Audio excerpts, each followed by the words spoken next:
Mesdames et messieurs, bonjour. C'est un plaisir de vous voir aussi nombreux ce jeudi midi à Genève. Quelques mots pour présenter notre invité qui est encore un peu jet-lagué, mais quand on arrive de Hong Kong, c'est dans le bon sens. C'est plus dur quand on fait le voyage inverse.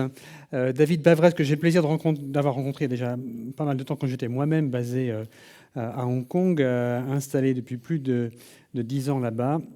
Vous avez peut-être lu quelques-uns de ses livres. Le premier que j'avais lu, moi, ça s'appelle Paris-Pékin Express.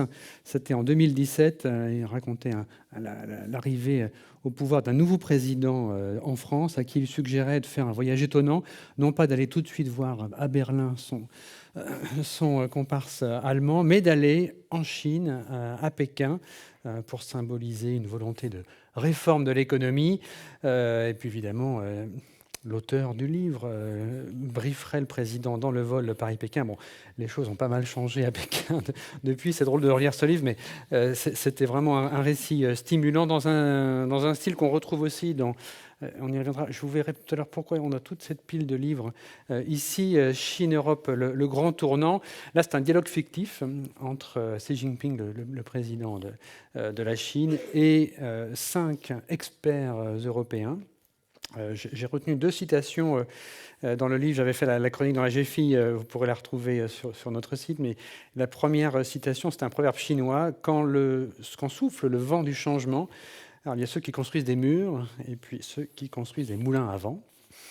Et puis une remarque intéressante sur l'Europe aussi, à trop vouloir, là c'est de David Bavrez, à trop vouloir la liberté et l'égalité, les Européens devront renoncer aux deux. Les 5 experts étaient intéressants. Et évidemment, vu de Suisse, il en manquait quand même un autre, un vrai entrepreneur suisse. J'avais imaginé Uli Sig, qui aurait pu apporter une autre vision, mais c'était pas si mal, David. La Chine ne cesse de changer. On en perd peut-être le fil quand on est ici pris dans nos propres problèmes en Europe. On a notre guerre, une relation compliquée avec l'Union européenne. On a aussi souvent une vision assez binaire de l'économie chinoise. C'est un régime certes autoritaire, mais qui transforme le pays en permanence. Bien sûr, le pays connaît plein de défis, on va les aborder, mais c'est néanmoins désormais une puissance mondiale absolument incontournable, et d'où l'intérêt du témoignage de David, qui, basé à Hong Kong, a vraiment un endroit privilégié pour observer tous ces changements. Que signifie cette nouvelle puissance de la Chine, aussi pour nous, pays exportateurs en difficulté avec l'Union européenne, je l'évoquais. On a aussi vu une croissance extrêmement vive de nos échanges avec les États-Unis. Quel intérêt encore d'investir en Chine? On va parler de 3 thèmes dans la première partie de cette matinée ou de ce midi. Avant que vous puissiez poser la parole, il y aura un code QR. Il y aura bientôt un code QR qui s'affiche.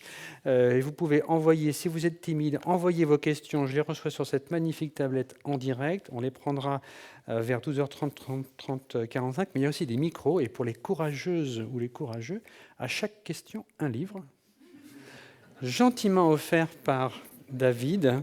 C'est une bonne lecture. On met combien de temps pour le lire, ce livre, David? Rapide. Rapide. C'est un TGV entre Genève et Paris. Voilà, à peu près 3 heures, 2h30, 3 heures, c'est très bien. On va commencer dans le vif du débat. David, nous on est à Genève, mais vous êtes à Hong Kong. Qu'est-ce qu'on ne voit pas quand on est en Europe et qu'on voit à Hong Kong sur l'économie chinoise? Elle ralentit, mais c'est un marché de choix. Blaise Guoqing évoquait un grand coup horloger, évidemment, pour les horlogers suisses. Ça reste absolument un marché incontournable. On commence par ce diagnostic. Qu'est-ce que vous voyez sur l'économie chinoise qui nous échappe peut-être? Alors, je vais répondre à votre question. D'abord, je voudrais remercier Monsieur le Président. Je vais me permettre de citer moi aussi Coluche, qui disait quand vous cassez un œuf, vous mélangez le blanc et le jaune, il n'y a plus que du jaune. Et c'est ça un peu le risque que nous avons si on ne réagit pas. Alors, moi, j'ai qu'un message pour vous aujourd'hui, c'est que je suis intimement persuadé que 2022 est une rupture générationnelle. et que 2022 ferme le cycle que nous avons ouvert en 1989. Je vois qu'il y a un certain nombre de cheveux gris comme moi, donc moi j'ai commencé à travailler en 1990. On a oublié que l'économie, ça marche par des cycles de 30 ans. Parce qu'on gère tout, on gère nos boîtes, on a une pression incroyable à la semaine, au jour, au cash flow du mois. Donc on a oublié que les cycles, il y a des cycles longs. Et ce que je crois, on ne voit pas en Europe, et ce que je comprends à Hong Kong, c'est que 2022 est une rupture avec deux événements qui ne sont pas compris en Europe. Le premier, c'est la guerre russo-ukrainienne, dont on ne me parle jamais à Hong Kong, parce que c'est une guerre sino-américaine. Et il y a une commonalité d'intérêts entre la Chine et les États-Unis à piller l'Europe. Donc la Chine pille les hydrocarbures russes à vil prix, et les États-Unis, à travers le gaz naturel liquéfié, à travers la défense, à travers les logiciels, pillent la partie de l'Europe occidentale, avec un choc qui va être 3 fois celui que nos parents ont eu en 73-75. C'était un choc à l'époque de 3% de PNB, là, il est de 10%. Quand vous ajoutez le parapluie énergétique, la transition environnementale, les supply chains et l'inflation alimentaire. On va peut-être déconstruire tous ces points. Là, on a déjà la phrase choc qui est arrivée au bout de 5 minutes de conférence. Bah, je fais juste ça, c'est le premier. La dépression est assurée en sortant. Non, c'est comme un film américain, il y aura une happy end. Mais il faut d'abord qu'on commence par la vérité. Le second, c'est le congrès le 20e congrès du Parti communiste. Octobre 2022. Octobre 2022. Comme très peu de gens en Europe s'intéressent à la Chine, on n'a pas compris. Alors moi, les think tanks européens m'ont dit que c'était en ligne parce que Xi a pris les pleins pouvoirs. Moi, je suis investisseur. La bourse hongkongaise a fait moins 20% dans la semaine qui a suivi. Elle était déjà au tapis, elle est encore moins 20%. Donc j'ai une admiration toujours sans borne pour des think tanks européens qui voient ce que les investisseurs hongkongais ne voyaient pas à propos de la Chine. Et en fait, c'est l'arrivée de ce que j'appelle les néo-lénino-marxistes.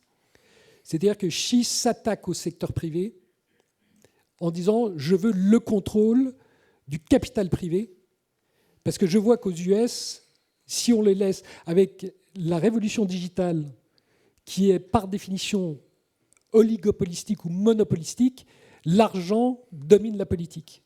Et en Chine, c'est la politique qui doit contrôler l'argent. Et donc, il y a une rupture du contrat social qui était... On a passé 40 ans en Chine, un très fort développement, parce qu'il y avait ce qu'on appelait en anglais le PPP, donc le Public-Private Partnership. Il y avait un gouvernement et le secteur privé qui travaillaient ensemble, et il y a cassure. Donc, deux événements. Le néo-lénino-marxisme, c'est sur 20% de PNB mondial. On les connaissait à Cuba, on les connaissait au Zimbabwe, en Corée du Nord, c'était super drôle parce que ça faisait des super films à Hollywood. Là, c'est 20% du PNB mondial. McKinsey vous dit, si dans votre industrie, 10% change, s'il y a un disrupteur qui arrive avec 10%, toute votre industrie est chamboulée. Là, c'est 20%. Donc, c'est pas comme avant. Et donc, c'est pour ça que je dis, moi, j'essaie d'avoir 1 an d'âge mental en disant, cette rupture de 2022, si je ne la comprends pas, je vais me retrouver comme... Je me dis, mais en fait, on est en 1990, est-ce qu'en 1990, j'avais compris l'impact de 1989 ? Naturellement, non. Donc aujourd'hui, on ne comprend pas l'impact d'une...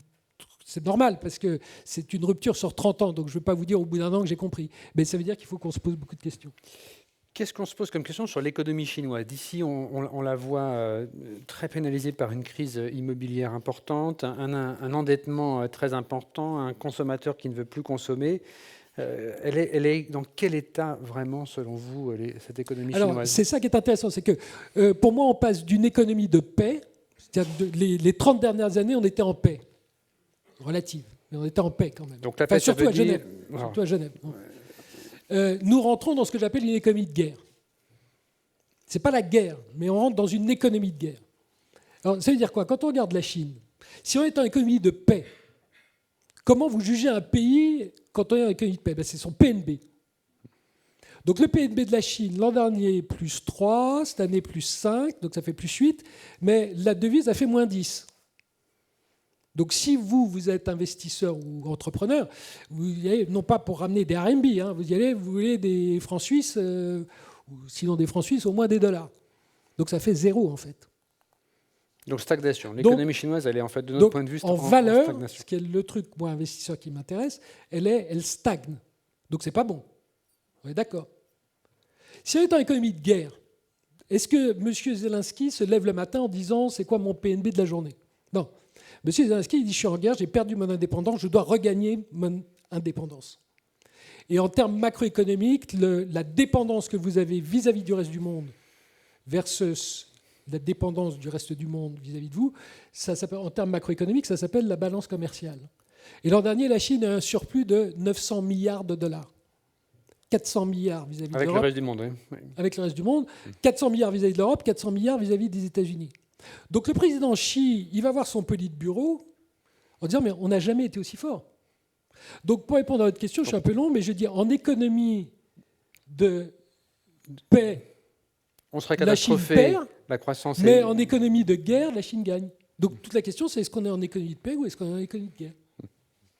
Donc peu importe finalement qu'on ait une croissance forte ou pas en ce moment de l'économie chinoise, c'est pas ça qui compte aux yeux de Pékin ou qui devrait compter quand on regarde cette économie.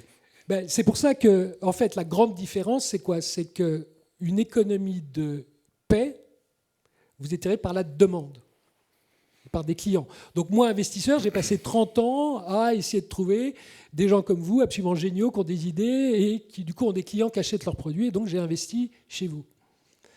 En période de guerre, ma grand-mère, entre 1940 et 1944, elle n'allait pas chez Beurre au fromage en disant je voudrais un peu de reblochon, de votre comté, je le voudrais de 36 mois. Non, il n'y avait que du topinambour. Donc, en économie de guerre, vous êtes tiré par la production. Et donc, ces périodes de guerre sont des périodes où vous allez avoir des... Donc, ce qui m'intéresse, moi, ce qui me fascine aujourd'hui, avec un an d'âge mental, ce sont quels sont les transferts de valeur. Les périodes de guerre, vous avez des transferts de valeur énormes. Vous avez des gens qui font fortune, vous avez des gens qui perdent tout. Et donc la question, c'est, le plus gros transfert de valeur, c'est de la demande à la production. Donc on a passé 30 ans à dire je veux du fabless, je veux pas d'usine, je veux zéro stock. C'était ça. Hein. Et c'est pour ça, par exemple, que mais même l'armée française, vous voyez, en Ukraine, Poutine a lancé jusqu'à 50 000 obus par jour. 50 000 obus, c'est la production de Nexter, c'est la production de la France en une année. Parce que même notre armée n'a pas produit. Donc même notre armée avait un business model, et notre armée européenne, hein, enfin les armées européennes, un business model de paix alors qu'ils étaient censés préparer à la guerre. Donc l'énorme problème que nous avons, c'est chaque fois que nous allons être dépendants d'une production. C'est pour ça que la Chine se prépare à cette économie de guerre depuis 30 ans. Aujourd'hui, la Chine a 60% des capacités mondiales de manufacturing. C'est le coût des masques. Souvenez-vous, au mois de mars 2020, nous commençons le 1er mars 2020, un masque, ça coûte 1 centime. Le 31 mars, ça vaut $1. Et les Américains nous les piquent sur le tarmac. Hein. Donc, vous faites x100 en un mois. Et donc, tout le jeu des Chinois, c'est de dire aujourd'hui, les Américains font le high-tech, mais le low et mid-tech, si nous contrôlons la production, eh ben en fait, on va pouvoir squeezer nos clients parce que de temps en temps, ils seront dépendants de nous et on retirera en disant on fait x10, on fait x jusqu'à ce que... Et on va gagner. Cette économie de guerre, David Bavret, ça fait quand même penser à une économie planifiée. Là. Vous nous décrivez un Xi Jinping qui ordonne, qui organise l'économie. L'économie planifiée, on se dit que ça marche, on a vu que ça marchait généralement pas. Qu'est-ce qui fait que dans les 3 décennies à venir, ce contrôle du pouvoir chinois sur l'économie, reprendre le contrôle sur les capitaux, comme vous le disiez tout à l'heure, ça peut fonctionner, ça peut permettre à l'économie chinoise de tout de même tourner? Oui, alors moi j'ai commencé ma carrière après, je suis allé à Berlin quand le mur est tombé et je travaillais sur les privatisations de l'Allemagne de l'Est. À l'époque, on disait que c'était le joyau technologique. Bon, et en fait, c'est complètement bidon. J'allais voir des boîtes qui valaient rien. C'est le joyau de l'URSS. Je ne crois pas, mais le joyau de tout le bloc de l'Est. Aujourd'hui, si vous voulez, l'anomalie, c'est que ce système qui est totalement opposé au nôtre, nous n'y croyons pas. Et que dans beaucoup de cas, il ne va pas marcher, parce que planification étatique, vous l'avez dit, implémentation par des sociétés étatiques, refus de tout input étrangère, avec le pays qui se découple du reste du monde. Vous regardez la suprématie technologique des États-Unis, c'est tout l'inverse.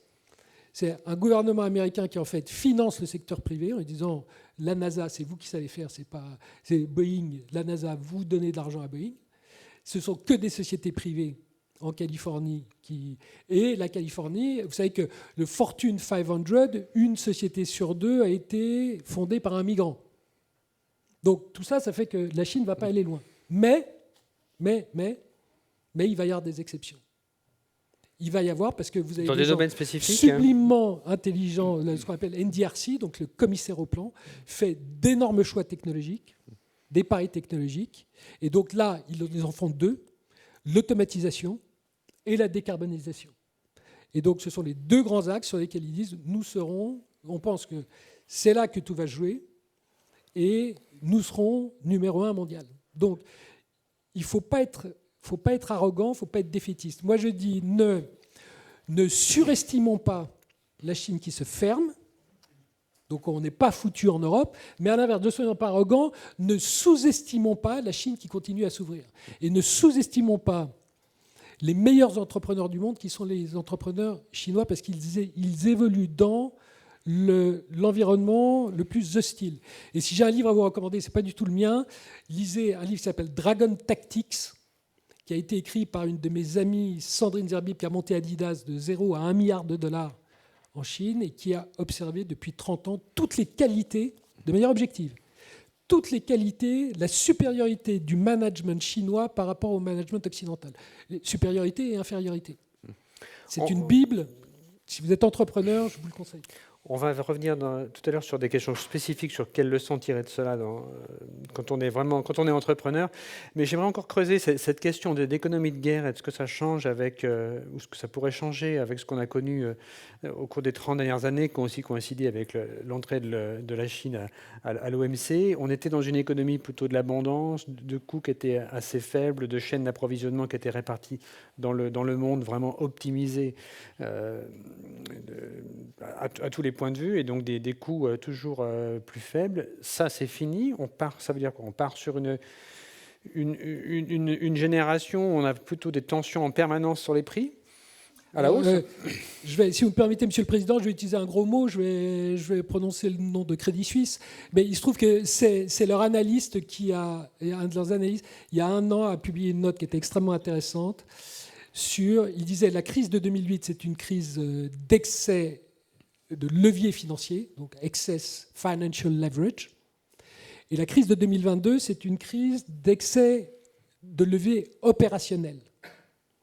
C'est-à-dire que nous avons passé, comme on était en pleine confiance, nous avons passé 20 ans à outsourcer systématiquement. On était en déflation. La confiance, c'est très déflationniste.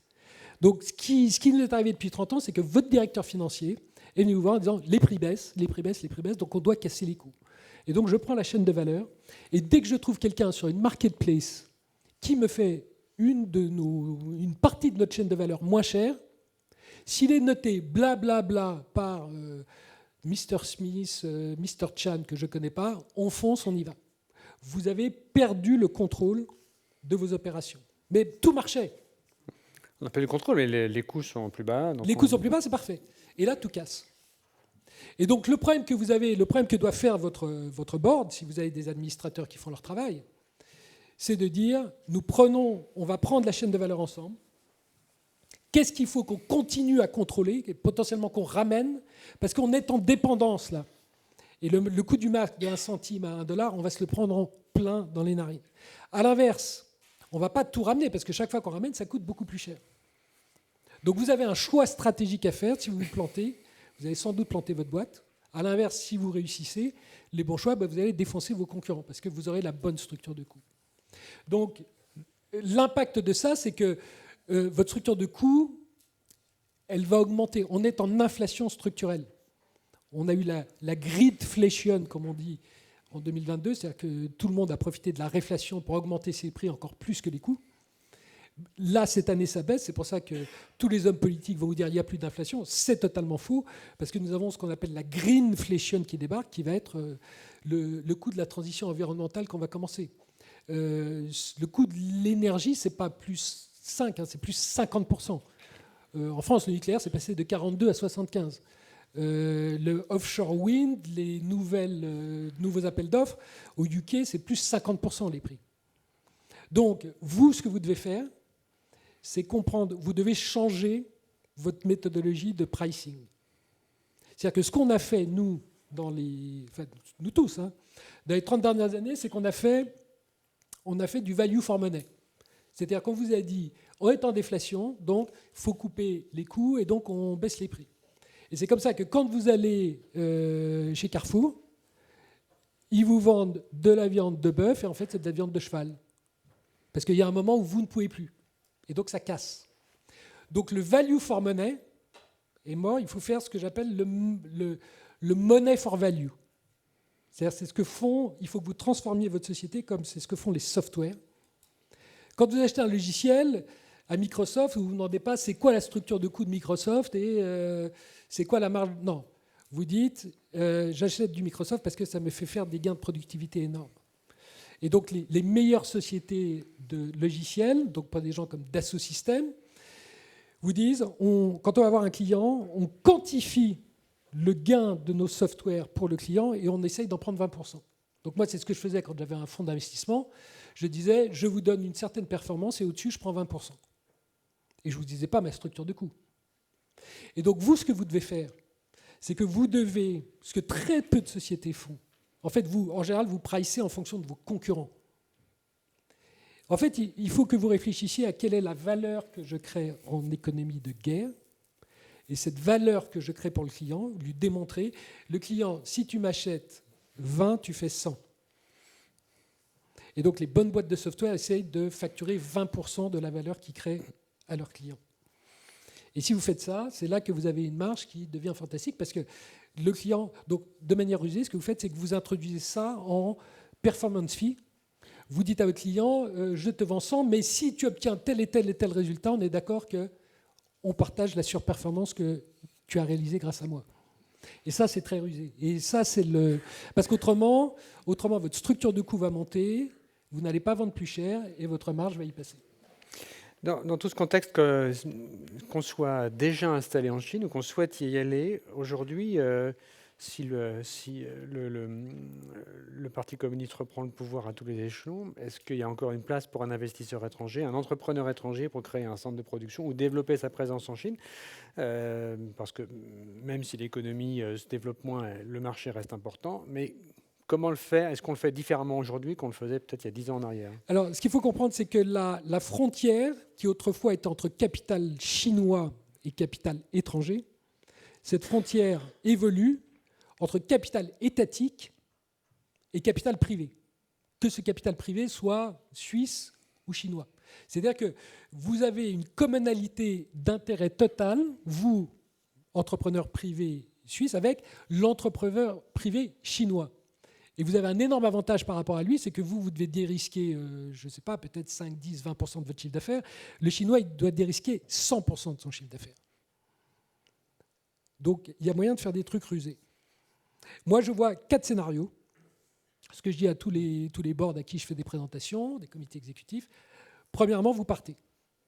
Parce que vous avez en face de vous des lénino-marxistes, c'est-à-dire des sociétés étatiques financées à perte par le gouvernement, et vous perdez votre chemise. Exemple typique, si vous connaissez la société DSM, des Néerlandais, chimie spéciale, alimentation animale, ils ont en face d'eux une boîte étatique qui vend à perte pour éternité. Ils prennent 500 millions d'euros de perte, je ferme. Pas très gai. Mais il vaut mieux ça plutôt que... Vous mettez dans la clause un buyback, rachat dans 5 à 10 ans quand les fous furieux se seront calmés. Premier scénario. Le deuxième. Voilà. Deuxième, vous dites, mon industrie, c'est que des appels d'offres, ils vont toutes à des boîtes étatiques. Donc, j'ai plus de business. Donc là, il y a un truc un peu rusé à faire, c'est d'aller voir la boîte étatique et de dire pourquoi on ne se met pas ensemble, on fait un JV. Parce que Je peux t'apporter des trucs, par exemple, si tu loupes ton budget, si tu as un problème, tu as quand même beaucoup de chances, toi, patron, d'avoir d'énormes problèmes et potentiellement d'aller en prison. Et puis, les subsidies étatiques, elles ne seront peut-être pas éternelles. Donc, il y a des sociétés européennes qui arrivent à avoir des conditions de JV comme on n'a jamais vu, avec des droits de veto, parce que le Chinois dit « je préfère beaucoup plus que ce soit toi qui aies le droit de veto » le jour où la police débarque. Des business plans qui sont revus à la baisse, des valorisations très basses, parce qu'ils disent qu'il faut absolument qu'on fasse le business plan, donc on va le diviser par 2. Mais donc on peut quand même s'associer à une entreprise d'État. On peut naturellement. Malgré le contrôle du parti. Ça n'a pas marché dans les années 90, ça n'est pas choc de culture, donc il faut vraiment, c'est l'exception qui confirme la règle. La troisième, c'était, Monsieur le Président, votre client que vous mentionniez tout à l'heure, les gens du luxe, qui disent c'est 20% du PNB mondial, moi je fais le dos rond. Et j'ai un ami, c'est la jeunesse, parce que la jeunesse ne fait plus d'enfants en opposition au gouvernement. C'est le Tiananmen silencieux des jeunes chinoises qui disent je ne fais plus d'enfants. Et donc là, ça veut dire pour le luxe, ça veut dire que le marché va changer. Alors, pour le luxe, le marché chinois, ce sont 6 millions de personnes. Ce sont 6 millions de personnes qui font 80% du chiffre d'affaires. Donc, est-ce qu'il y aura, dans un système lénino-marxiste de 1,4 milliard de gens, 6 millions de personnes qui continueront à profiter du système dans des conditions fantastiques? Moi, je pense que oui. Et donc, je suis très bullish sur le luxe, mais je suis très bullish sur le luxe très haut de gamme. Et donc, le parti laissera ce marché très haut de gamme prospérer. Absolument, parce que je pense qu'on l'a vu au Zimbabwe ou à Cuba, il n'y a rien de plus inégal. L'industrie du luxe, ça ne vit que des inégalités de richesse. Il n'y a pas mieux qu'un gouvernement lénino-marxiste pour vous créer des inégalités. Donc, là-dessus, je suis très confiant. Mais ce que vous faites quand même, parce que ce n'est pas gagné, c'est que vous dérisquez la Chine. Donc il y a eu dans nos petites observations d'économistes, il y a un tremblement de terre il y a un mois, c'est que pour la première fois depuis 1998, c'est pour ça que je vous dis quand je vous dis qu'il y a des cassures, c'est que c'est des choses qui ne sont jamais arrivées. Pour la première fois au 3e trimestre de cette année, ce qu'on appelle le FDI, donc le Foreign Direct Investment, l'investissement direct étranger, oui. L'investissement direct étranger est négatif en Chine. C'est-à-dire que pendant que le président Xi et le président Biden se serraient la main, en Californie, en disant que tout va bien, les sociétés américaines sortaient par des dividendes le maximum qu'elles pouvaient de Chine. Vous voyez, c'est typiquement américain, ça. Donc elles sortaient davantage qu'elles n'investissaient en Chine. Exactement. Donc, ce que vous faites, c'est que, je ne sais pas s'il y en a de vous qui sont dans l'industrie des services pétroliers, mais c'est ce qu'on fait toujours, les boîtes pétrolières m'ont toujours expliqué. Nous sommes dans des pays extrêmement dangereux. Nous avons des down payments qui couvrent à tout moment du projet les dépenses qu'on a engagées dans le pays. Et donc, tout le but du jeu aujourd'hui, de ces sociétés, c'est de ramener, de sortir de l'argent de manière à ce que leur investissement net cumulé soit à zéro, voire négatif, en disant si je paume le business, bon, on verra. Mais au moins, je ne perds rien. Parce qu'on a vu en Russie qu'on pouvait quand même y passer du jour au lendemain. Et puis alors, le quatrième, qui est celui que j'aimerais que vous poursuivez parce que c'est vraiment le meilleur, c'est celui qui est... Moi, je suis français, donc Thierry Roland, la meilleure défense, c'est l'attaque. C'est... vous allez voir votre entrepreneur privé chinois avec lequel vous travaillez depuis 20-30 ans, qui est un type extraordinaire, ou en général, quand je dis un type en général, c'est une femme, parce qu'il y a plus de femmes milliardaires en Chine que d'hommes milliardaires. Le business est entre les mains des femmes. Il n'y a pas de MeToo en Chine. Hein. Les femmes ont déjà le pouvoir du business. Il n'y a que ça qui... Non, vous vous marrez, mais ça remonte à la révolution culturelle. Au Politburo, il y a combien de femmes? Non, mais justement, la politique, aucune, hein. La politique, ça n'a pas d'impact, donc on le laisse aux hommes. Et en fait, ce qui se passait pour la révolution culturelle, c'est que vous étiez payé à la pièce produite. Donc les hommes étaient sur le shopping floor en train de travailler comme... Et ils disaient à leurs femmes, va te planquer dans les bureaux de l'administration, parce qu'au moins tu seras peinard, tu seras chauffé. Et donc les hommes en Chine sont habitués à ce que ce soit les femmes qui dirigent les boîtes. Et ça, c'est resté. Donc, ce que vous faites... C'est ce que Stellantis, les gens de l'automobile viennent de faire. C'est un deal que je trouve fantastique. C'est que vous dites, si on a... Vous savez, il faut profiter de... S'il y a une anomalie de marché, il faut en profiter. Donc en fait, vous avez un gouvernement chinois qui finance à perte des gens sans limite. Parce qu'ils disent que c'est stratégique. Par exemple, la voiture électrique, sur laquelle on dit la Chine est championne du monde, vous avez 2 groupes qui gagnent de l'argent, tous les autres perdent 50% de chiffre d'affaires. Donc ce que vous faites, c'est que Stellantis est allé voir une des sociétés qui ont jugé la meilleure, ça je ne peux pas vous dire, c'est la meilleure, Leapmotor, et ils ont dit, donc c'est une jeune start-up, hein, et ils lui ont dit ce qu'on va faire, c'est que on va mettre 1,5 milliard de dollars, donc c'est pas rien, on prend 20% de la boîte, mais le 1,5 milliard de dollars, au lieu de le mettre en Chine à construire une usine qui va perdre 50% de chiffre d'affaires, nous finançons tous les exports. Parce que c'est ce que veut et on prend 51% du JV à l'export. Et donc ce qu'on va faire, c'est qu'on va acheter des voitures qui ont été fabriquées à perte, à la moitié de leur coût de fabrication, et on va faire toute la marge à l'international. Donc toi, entrepreneur chinois, tu as 49%, c'est ta manière de sortir l'argent de Chine, c'est ton rêve. Et moi, j'ai 51%, je contrôle. Et sans moi, tu ne peux pas, parce que si tu viens en Suisse, aux États-Unis, en France, en disant que tu es chinois, tu n'es pas super bien reçu, tu vois.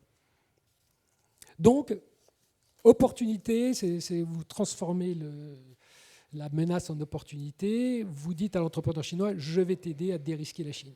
Ou profiter du vent et mettre un moulin plutôt qu'une barrière. Une dernière question avant de vous laisser la parole. Il y a quelques questions qui arrivent, mais je vous rappelle, un livre à chaque question posée et le micro est pas loin.